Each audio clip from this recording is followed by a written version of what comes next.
ನಾವು ಅಲ್ಪಸಂಖ್ಯಾತ ಮುಖಂಡರೆಲ್ಲ ಸೇರಿ ಅಲ್ಪಸಂಖ್ಯಾತರಲ್ಲಿ ಟಿಕೆಟ್ ಕೊಡಬೇಕಂತ ನಾವು ಕೇಳಿದ್ದು ಸರಿ. ಆದರೆ ಕಾಂಗ್ರೆಸ್ ಸಂಪ್ರದಾಯ ಇದೆ, ಯಾರಾದರೂ ಅಕಾಲಿಕ ಮರಣ ಆದರೆ ಅವರ ಫ್ಯಾಮ್ಲಿಗೆ ಟಿಕೆಟ್ ಕೊಡುವಂತಹ ಸಂಪ್ರದಾಯ ಕಾಂಗ್ರೆಸ್ನಲ್ಲಿದೆ. ಅದನ್ನು ಬಾಗಲಕೋಟೆಯಲ್ಲಿ ಹಾಗೆ ಮಾಡೋದು. ಅದೇ ರೀತಿ ಇಲ್ಲೂ ಕೂಡ ಈ ಚುನಾವಣೆ ಇನ್ನು 2 ವರ್ಷ ಇದೆ. ಈ ಶಾಮನೂರು ಶಿವಶಂಕರಪ್ಪರು ಅವರ ಟರ್ಮ್ 2 ವರ್ಷ ಇದೆ. ಆ ಹಿನ್ನೆಲೆಯಲ್ಲಿ ಪಕ್ಷದ ವರಿಷ್ಠರು ನಮ್ಮೆಲ್ಲ ಮಾತನ್ನು ಕೇಳಿ ತೀರ್ಮಾನ ಮಾಡಿದ್ದಾರೆ. ಪಕ್ಷದ ಅಭ್ಯರ್ಥಿ ಪರವಾಗಿ ನಾವೆಲ್ಲ ಪ್ರಚಾರಕ್ಕೆ ಹೋಗ್ತೀವಿ, ಅವ್ರನ್ನ ಗೆಲ್ಲಿಸುವಂಥ ಕೆಲಸ ನಾವು ಮಾಡ್ತೀವಿ. ಅಲ್ಪಸಂಖ್ಯಾತರು ಮಾತ್ರ ಅಲ್ಲ, ಸಮಾಜದ ಎಲ್ಲ ವರ್ಗ ಜನ ಇವತ್ತು ಕಾಂಗ್ರೆಸ್ ಪಕ್ಷದ ಪರವಾಗಿದ್ದಾರೆ. ಬಾಗಲಕೋಟೆ ಮತ್ತು ದಾವಣಗೆರೆ ಎರಡೂ ಕ್ಷೇತ್ರಗಳಲ್ಲಿ ನಾವು ಅತ್ಯಂತ ಹೆಚ್ಚಿನ ಮತಗಳಿಂದ ನಾವು ಗೆಲ್ತೀವಿ ಅಂತ ವಿಶ್ವಾಸವನ್ನು ವ್ಯಕ್ತಪಡಿಸ್ತಾ ಇದ್ದೀವಿ. ಅವರಿಗಾಗಲೇ ಹಿಂದೆ ಹೇಳಿದ್ರು, ನನ್ನ ನಂತರದಲ್ಲಿ ಅಲ್ಪಸಂಖ್ಯಾತರಿಗೆ ಟಿಕೆಟ್ ಇದೆ, ಅಲ್ಲಿ ಅವರ ಮತಸಂಖ್ಯೆ ಜಾಸ್ತಿ ಇದೆ ಅಂತ. ಈ ವಿಚಾರಗಳು ಸಾಕಷ್ಟು ಚರ್ಚೆ ಆಗಿದೆ. ಅವರ ಟರ್ಮ್ ಇಂದ 2 ವರ್ಷ ಇತ್ತು.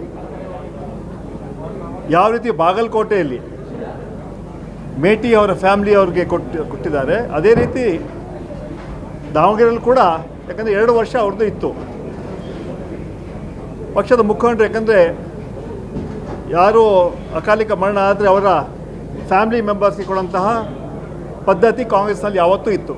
ಅದರಿಂದ ಆ ಹಿನ್ನೆಲೆ ಇಟ್ಕೊಂಡು ಇವತ್ತು ವರಿಷ್ಠರು ನಮ್ಮನ್ನೆಲ್ಲ ಕರೆಸಿ ಮಾತಾಡಿ, ಎಲ್ಲ ಅಲ್ಪಸಂಖ್ಯಾತ ಮುಖಂಡರು ಕರೆಸಿ ಮಾತಾಡಿ, ಈ 2 ವರ್ಷ ಅವ್ರದ್ದು ಏನು ಅವಧಿ ಇತ್ತು ಅದು ಆಗಲಿ, ಮುಂದಿನ ತೀರ್ಮಾನ ಮುಂದಿನ ಜನರಲ್ ಎಲೆಕ್ಷನಲ್ಲಿ ಏನು ಮಾಡಬೇಕಂತ ಅಂತಿಮವರೆಗೂ ನಾವು ತೀರ್ಮಾನ ಮಾಡ್ತೀವಿ ಅಂತ ಮಾತನ್ನು ಸನ್ಮಾನ್ಯ ಸುರ್ಜೇವಾಲಾ ನಮ್ಮನ್ನೆಲ್ಲ ಕರೆದು ಹೇಳಿದ್ದಾರೆ. ಈಗ ಮೊದಲಿಗೆ ರಾಜ್ಯ ನಾಯಕರೆಲ್ಲ ಸಮುದಾಯದ ಪರವಾಗಿ ಬ್ಯಾಟಿಂಗ್ ಮಾಡಿದ್ರೆ, ಟಿಕೆಟ್ ಕೇಳಿದ್ರಿ. ಸೊ ಇದರಿಂದ ಕೊಡಲಿಲ್ಲ ಅನ್ನೋದೊಂದು, ಈಗ ಸ್ಥಳೀಯ ಮಟ್ಟದಲ್ಲಿ ಸಮುದಾಯ ಪ್ರವೋಕ್ ಆಗಿದೆ ಅನ್ನೋಂಥ ವಾತಾವರಣ ಇದೆ ಸರ್. ಅದನ್ನ ಹೆಂಗೆ ನೀವು ಸರಿ ಮಾಡ್ತೀರಿ? ಅದೆಲ್ಲ ಸರಿ ಮಾಡೋಕ್ಕೆ ಮಾಡ್ತಾಯಿದ್ದೀವಿ. 27ನೇ ತಾರೀಕು ನಾನು ಕೂಡ ಅಲ್ಲಿ ಪ್ರಚಾರಕ್ಕೆ ಹೋಗ್ತಾ ಇದ್ದೀವಿ. ನಾವೆಲ್ಲ ಅಲ್ಪಸಂಖ್ಯಾತ ಮುಖಂಡರು ಕೂಡ ಹೋಗ್ತಾ ಇದ್ದೀವಿ. ಆದರೆ ಆ ಭಾಗದಲ್ಲಿ, ವಿಶೇಷ ಭಾಗದಲ್ಲಿ ಅಲ್ಪಸಂಖ್ಯಾತರು ಯಾವತ್ತೂ ಕಾಂಗ್ರೆಸ್ ಪರವಾಗಿ ಇರುವಂತಹ ಕ್ಷೇತ್ರ ಅದು. 4-5 ಎಲೆಕ್ಷನ್ಗಳು ತಂದು ನೋಡಿ, ಎಲ್ಲ ಕ್ಷೇತ್ರದಲ್ಲಿ ಚುನಾವಣೆಯಲ್ಲಿ ಕೂಡ ಅಲ್ಲಿ ಅಲ್ಪಸಂಖ್ಯಾತರು ಕಾಂಗ್ರೆಸ್ ಪಕ್ಷದ ಪರವಾಗಿ ನಿಂತಿರುವಂತಹ ಒಂದು ಕ್ಷೇತ್ರ ಅದು. ಅದರಿಂದ ಸಣ್ಣ ಪುಟ್ಟ ವ್ಯತ್ಯಾಸಗಳಿರ್ಬೋದು, ಅದನ್ನು ಸರಿ ಮಾಡೋಂಥ ಕೆಲಸ ನಾವು ಮಾಡ್ತೀವಿ. ಅವ್ರ ಮೇಲೆ ಆ ಮುಖಂಡರನ್ನ ಭೇಟಿ ಮಾಡಿ ಅವ್ರನ್ನ ವಿಶ್ವಾಸ ತಗೊಂಡು ಚುನಾವಣೆ ನಾವು ಮಾಡ್ತೀವಿ. ಗೆಲ್ಲಂತೂ ನಮ್ಮದು ನಿಶ್ಚಿತ. 2 ಕ್ಷೇತ್ರಗಳಲ್ಲಿ ನಾವು ಅತ್ಯಂತ ಹೆಚ್ಚಿನ ಮತಗಳನ್ನ ನಾವು ಗೆಲ್ತೀವಿ. ಟಿಕೆಟ್ ಕೇಳಿದಾಗ ಎಸ್ ಮಲ್ಲಿಕಾರ್ಜುನ್ ಅವರು ಆ ರೀತಿ ಮಾತಾಡಬಾರ್ದಾಗಿತ್ತು, ಹಂಗೆ ಮಾತಾಡಿದ್ದಕ್ಕೆ ಇಷ್ಟು ಪ್ರವೋಕ್ ಆಗ್ಲಿಕ್ಕೆ ಕಾರಣ ಆಯಿತು ಅನ್ನೋಂಥ ಚರ್ಚೆ ಇದೆ. ಹೌದು ಸರ್. ಈಗ ನಾವು ಹಿಂದೆ ಏನೆಲ್ಲ ಮಾಡ್ತಾ ಇರೋದು ಅದ್ರ ಬಗ್ಗೆ ನಾವು ಚರ್ಚೆ ಮಾಡೋಕ್ಕೆ ಹೋಗೋದಿಲ್ಲ. ನಾವು ಈ ಚುನಾವಣೆಯಲ್ಲಿ ನಮ್ಮ ಸರ್ಕಾರದ ಸಾಧನೆ 5 ಗ್ಯಾರಂಟಿಗಳು ನಮ್ಮ ಈ ಚುನಾವಣೆಗೆ ಶ್ರೀರಕ್ಷೆ ಆಗಲಿದೆ. ಅದೇ ರೀತಿ ನಮ್ಮ ಶಾಮನೂರು ಶಿವಶಂಕರರು ಕಳೆದ 35 ವರ್ಷ ಆ ಜಿಲ್ಲೆಗೆ, ಆ ಕ್ಷೇತ್ರಕ್ಕೆ ಪ್ರಾಮಾಣಿಕವಾಗಿ ದುಡಿದಿದ್ದಾರೆ. ಅಖಿಲ ಭಾರತ ವೀರಶೈವ ಮಹಾಸಭಾದ ಅಧ್ಯಕ್ಷ ಕೂಡ ಆಗಿದ್ದರು.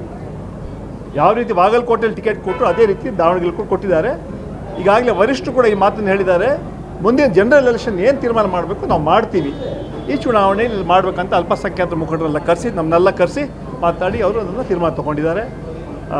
ಆ ಹಿನ್ನೆಲೆಯಲ್ಲಿ ನಮ್ಮ ವಿಶೇಷವಾಗಿ ಆ ಜಿಲ್ಲೆಯಲ್ಲಿ ಅಲ್ಪಸಂಖ್ಯಾತರು ಯಾವತ್ತೂ ಕಾಂಗ್ರೆಸ್ ಪರ ಇದ್ದರೂ ಕಾಂಗ್ರೆಸ್ ಪರವಾಗಿ ಇರ್ತಾರೆ.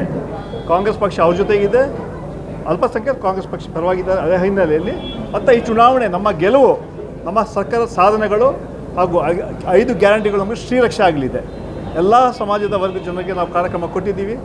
ಸರ್ವರಿಗೂ ಸಮಪಾಲು, ಸರ್ವರಿಗೂ ಸಮಪಾಲು ನಮ್ಮ ಸಂಕಲ್ಪ. ಆ ಹಿನ್ನೆಲೆಯಲ್ಲಿ ಈ ಬಜೆಟ್ ಕೂಡ ಒಳ್ಳೆಯ ಬಜೆಟನ್ನು ಕೂಡ ಕೊಟ್ಟಿದ್ದಾರೆ. ಆ ಹಿನ್ನೆಲೆಯಲ್ಲಿ ದಾವಣಗೆರೆ ಮತ್ತು ಬಾಗಲಕೋಟೆ 2 ಕ್ಷೇತ್ರದಲ್ಲಿ ನಮ್ಮ ಗೆಲುವು ಖಚಿತ ಅಂತ ವಿಶ್ವಾಸವನ್ನು ವ್ಯಕ್ತಪಡಿಸ್ತಾ ಇದ್ದೀವಿ.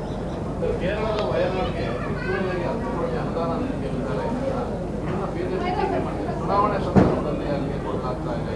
ಕರ್ನಾಟಕದಲ್ಲಿ ಕಟ್ತಾ ಇದ್ರು ಅವರಿಗೆ ಕೊಡೋದಕ್ಕೆ ದುಡ್ಡಿರಲ್ಲ ಸರ್ಕಾರದ ಹತ್ರ, ಕೇರಳಕ್ಕೆ ಪದೇ ಪದೇ ಕೊಡಲಾಗ್ತಾ ಇದೆ. BJP ಅವ್ರಿಗೆ ಮಾನವೀಯತೆ ಇಲ್ಲ, ನಾಚಿಕೆ ಆಗಬೇಕು. ಅವರು ಯಾರಾದರೂ ಕಷ್ಟದಲ್ಲಿ ನಮ್ಮ ರಾಜ್ಯ ಸಹಾಯ ಮಾಡಿದ್ರೆ ಅಲ್ಲೂ ಕೂಡ ಟೀಕೆ ಮಾಡ್ತಾರಲ್ಲ, ಅದೊಂದು ದುರ್ದೈವ, ದುರಂತ. ಅದು ನಮ್ಮ ರಾಜ್ಯಕ್ಕೆ ಏನು ಅನ್ಯಾಯ ಆಗ್ತಾ ಇದೆ ಅದ್ರ ಬಗ್ಗೆ ಕೇಳೋಂಥ ಧೈರ್ಯ ಕೇಂದ್ರ ಮಂತ್ರಿಗಳಿಗೆ BJP MP ಇಲ್ಲ.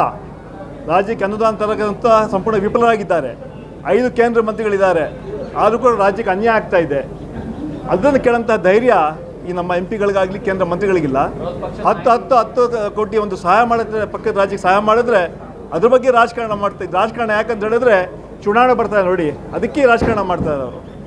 ವಿರೋಧ ಪಕ್ಷದ ನಾಯಕರು ಈಗ ಟ್ವೀಟ್ ಮಾಡಿದ್ದಾರೆ ಸರ್, ಕರ್ನಾಟಕದಲ್ಲಿ ಇರುವಂತ ಕೆಲಸ ಮಾಡ್ತಾ ಇರುವಂತ ನೌಕರರಿಗೆ ಸಂಬಳ ಕೊಡೋಕ್ಕಾಗ್ತಾ ಇಲ್ಲ, ಇಲ್ಲೇ ಸಾಕಷ್ಟು ಸಮಸ್ಯೆಗಳಿದಾವೆ, ಆರ್ಥಿಕವಾಗಿ ಸಾಕಷ್ಟು ಇಂಥ ಸಂದರ್ಭದಲ್ಲಿ ಕುರ್ಚಿ ಉಳಿಸ್ಕೊಳ್ಳೋಕ್ಕೋಸ್ಕರ ಅಲ್ಲಿ ಹಣ ಕೊಟ್ಟಿದ್ದಾರೆ ಅಂತ ಆರೋಪ ಮಾಡಿದ್ದಾರೆ. ಯಾವ ಸಮಸ್ಯೆ ಕೂಡ ಇಲ್ಲ. ಈಗ ಬಡ್ಜೆಟ್ ನಡೀತಾ ಇದೆಯಲ್ಲ, ಸದನದಲ್ಲಿ ಮಾತಾಡಲಿ, ಇದಕ್ಕಿಂತ ದೊಡ್ಡ ವೇದಿಕೆ ಬೇಕು, ಅದಕ್ಕೆ ಟ್ವೀಟ್ ಮಾಡಬೇಕು ಅವರು. ಹೌದು, ಇವಾಗ ಚರ್ಚೆ ನಡೀತಾ ಇಲ್ವಾ, ಏನೆಲ್ಲ ಹೇಳಬೇಕಂತ ಹೇಳಿ, ಅದನ್ನು ಬಿಟ್ಟು ಟ್ವೀಟ್ ಮಾಡಿ ರಾಜಕೀಯ ಮಾಡೋಂಥ ಕೆಲಸ ಅವ್ರು ಮಾಡ್ತಾ ಇದ್ದಾರೆ. ಜನ ಇದಕ್ಕೆಲ್ಲ ಅರ್ಥ ಮಾಡ್ಕೊಳ್ತಾರೆ. ಅದಕ್ಕೆ ಜನ ನಮಗೆ 139 ಸೀಟ್ ಕೊಟ್ಟು ಅಧಿಕಾರ ಇಟ್ಟಿದ್ದಾರೆ. ಮುಂದೆ 2028 ನಾವೇ ಅಧಿಕಾರಕ್ಕೆ ಬರ್ತೀವಿ, ಅವ್ರು ಪರ್ಮನೆಂಟಾಗಿ ಆಪೋಸಿಷನ್ ಇರ್ತಾರಂತಹ ವಿಶ್ವಾಸವನ್ನು ವ್ಯಕ್ತಪಡ್ತಾ ಇದ್ದೀನಿ.